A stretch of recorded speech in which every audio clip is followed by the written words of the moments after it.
Жақсы, тоқтай тұр, былай дейді. Шығармада бірінші жақтан айтылатын болса, оны екінші жаққа ауыстыру дейді. Сендерде кездескен мәтін нешінші жақта тұр? Бірінші жақта тұр. Өйткені менің дейді. Тамаша. Тағы да бір түрі бар.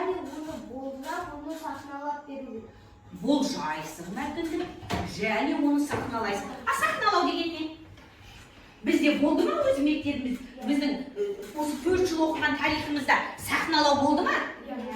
Немен сахналады? Шегірткемен құмырсқаны сахналағанбыз. Сосын? Қасқыр мен түлкіні сахналағанбыз.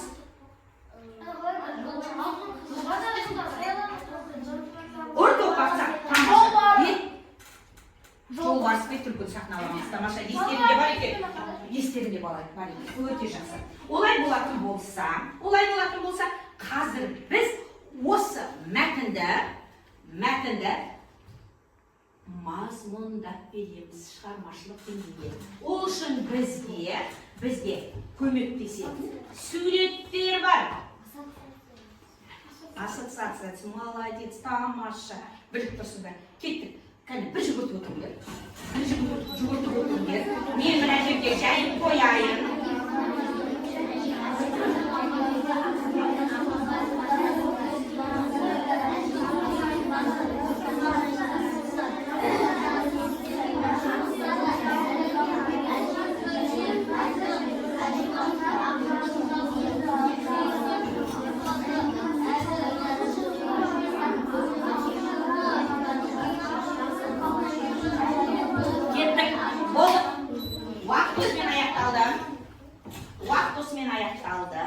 Енді мынау суреттерді алдарына қойып қойдым.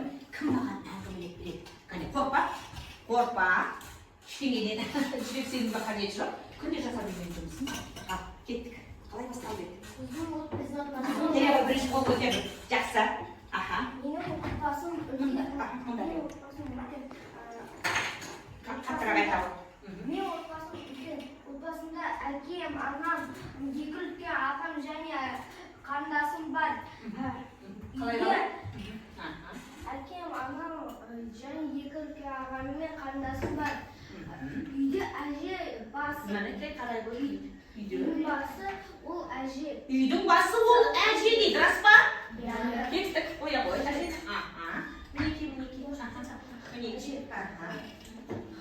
Әженің айтқан сөзі ол заң. Әженің айтқан сөз заң дейді. Ол не деген сөз? Оның айтқанын бәрін істейді. Рас қой балалар, бар ғой әжемізді, иә? Біз әжемізге қараймыз, иә? Өте тамаша. Бұл не деген сөз?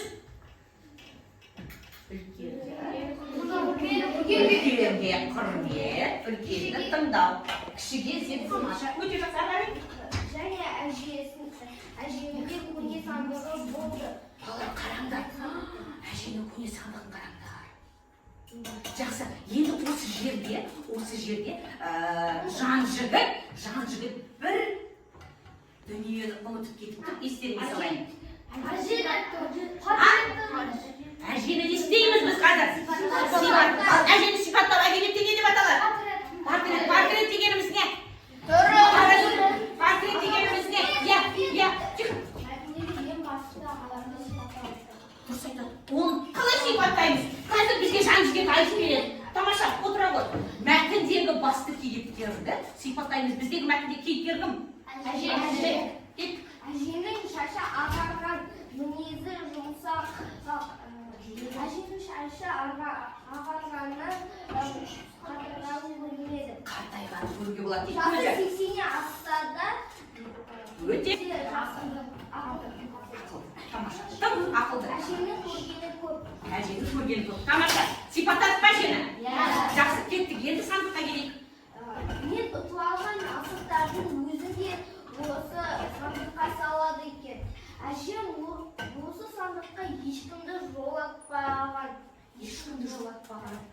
Қалай ойлайсыңдар? Тоқтай тұрмын. Жақсы, рахмет. Неге ешкімді жолатпады? Қол көтеріп жауап береміз. Неге ешкімді жолатпады? Өйткені әжесі айтты, ол менің әкемнің көзі. Ол әкемнің көздері тамаша, жақсы. Иә, енді сипаттаймын. Енді сипаттап жүріп сандықты.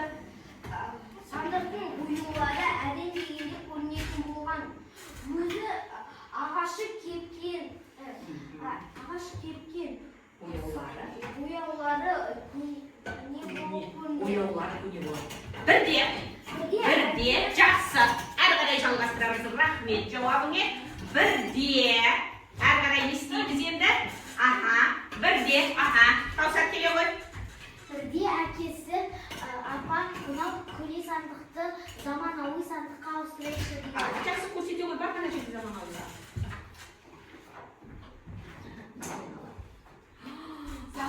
Қараңдар. Әкесінің ойындағы заманауи сандыққа қараңдар. Енді бір сұраққа жауап беремін. Ауыстырды ма осы сандыққа? Жоқ. Неге? Өйткені ол әжесінің ойын сыйлады. Бала тамаша. Өйткені ол әженің ойын сыйлады. Ал әже неге ауыстырмады?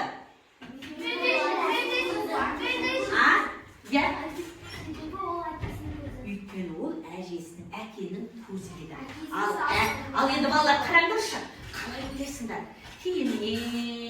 Кейіннен әкесі мына сандықтың орнына мынаны қояр ма еді? Неге қоймайды? Өйткені ол әжесінің ойын сыйлады. Молодец, өйткені әженің ойын сыйлады. Яғни үйде әдем болып тұрғаннан әженің көзі, әженің әкесінің көзі осылай сақталғанын не істеді? Қалады және әженің ойын сыйлады. Яғни бұл жерде біз не айтқысы келеді мәтін? Үлкенді сыйла, оны құрметте, оның ойын не істейді? Ойын қашанда биікке қой дейді. Биікке, міне. Тамаша, яғни сендердің болжауларыңша бұл мына сандық мынаған ауыспайды. Ауыспайды. Оның себебі үлкенді сыйла. Өте жақсы. Жақсы. Енді осы мәтін, балалар қараңдаршы, осы мәтін. Бізде мәтіннің түрлері бар еді ғой. Неше түрі бар еді? Үш түр. Қандай, бірінші? Әңгімелеу мәтіні, сипаттау мәтіні, баяндау мәтіні. Осы үш мәтіннің қайсысына жатады? Сипаттау. Неге сипаттайды? Өйткені ол жерде. Нені сипаттайды? Әжені сипаттайды. Тамаша. Өте жақсы. Тамаша. Енді осы мәтінде, балалар, осы мәтінде қарамен берілген сөздер бар екен. Ол тегіннен беріліп тұрған жоқ. Сол сөздерді қазір жұптаса отырып, маған қай септікте тұрғанын айтып бересіңдер. Қай септікте тұрғанын айтып бересіңдер. Ал кеттік, қолымызға қараңдаршы. Тез қарамен жазылған. Тезбен үстіне сұрағын қоя қойыңдар. Жылдам. Бірге, аяжан келесің ғой. Қалам сәтке қоя бер. Қаламды іштен кетпейді, өшіруге болады. Молодец, не, сағасыз ақ. Өзің таптың ба? Не тебе? Молодец. Тамаша. Өте жақсы.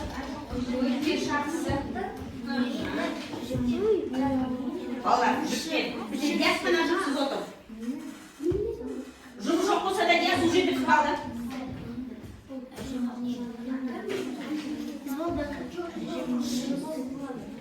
Аяқ болды. Енді Ескендір, Алдияр болды. Кеттік. Бірінші жан жігіттер болды. Болды. Болды ма? Жақсы. Жалғыз болса да бес болды. Тамаша. Кеттік. Бірінші қарамен жазылған сөз қайсы? Әжемнің сұрақ қой. Әжемнің сұрақ қоямыз. Танаш, сұрақ қоямыз. Кімнің? Қай септік? Ілік септік. Тамаша. Ілік септігінің жалғаулары. Өте жақсы. Келесі сөз. Тез. Сандық. Қай септік? Атау септік. Бар ма жалау? Жоқ. Тамаша. Келесі. әжемнен сұрақ қой. Кіммен? Кімден? Қайсы? Сүттігі едіге жан. Тамаша, өте жақсы. Енді олар дәптерімізді ашамыз. Тезірек дәптерімізді ашамыз. Қазір біз сендермен, қазір біз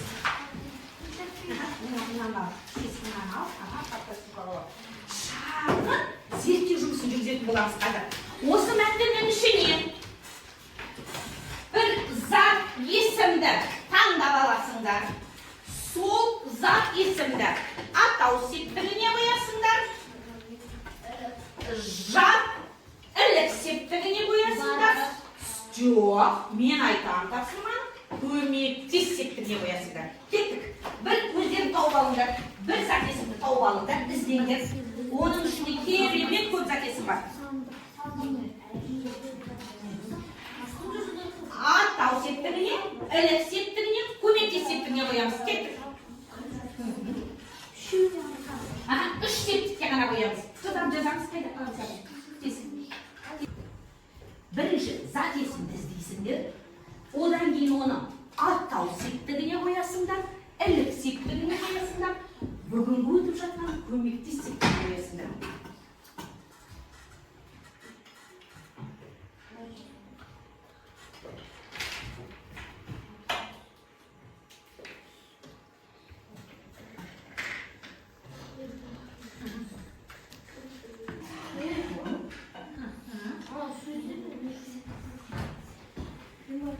Өздері қуысындар балалар, ең оңай зат есімді таңдап алсыңдар.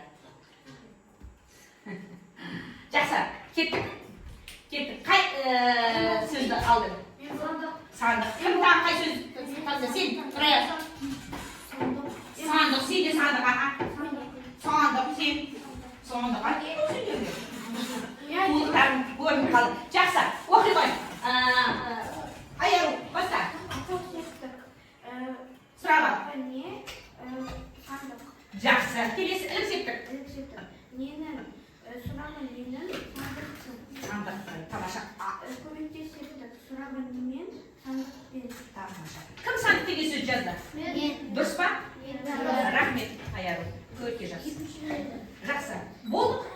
Болды. Біздің жұмысымыз болды. Қарап қойыңдар.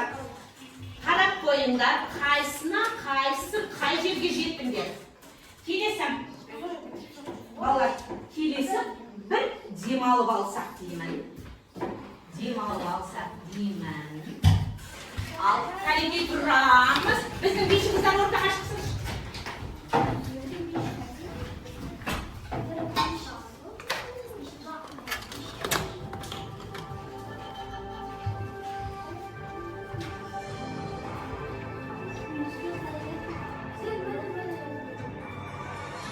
Қошқар мүйіз ойы.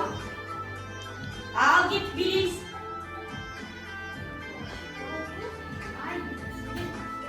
Тағы үлкен домалақ. Рахмет. Отыра қойыңдар. Жақсы балалар. Енді балалар мен сендерге осы сергіту сәтін жайдан жай әкелген жоқпын. Қазіргі жұмысымыз